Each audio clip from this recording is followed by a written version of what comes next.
شهدت مديرية بوكيراس يومنا هذا الخميس مسيرة جماهيرية ومهرجان خطابي بمناسبة يوم الأسير الجنوبي، والتأكيد على مواصلة النضال السلمي لأبناء الجنوب حتى يتم استعادة دولتهم وهويتهم.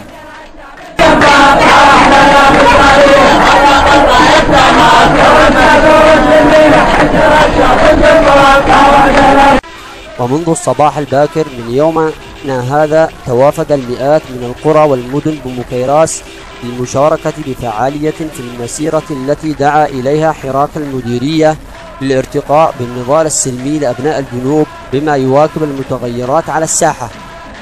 وفي المسيرة الحاشدة رفع المشاركون شعارات القضية الجنوبية ورددوا الهتافات المؤكدة على عدالة القضية الجنوبية والداعية إلى رفض الانتخابات التي أكد المشاركون بأنها جاءت لوأد ودفن القضية الجنوبية.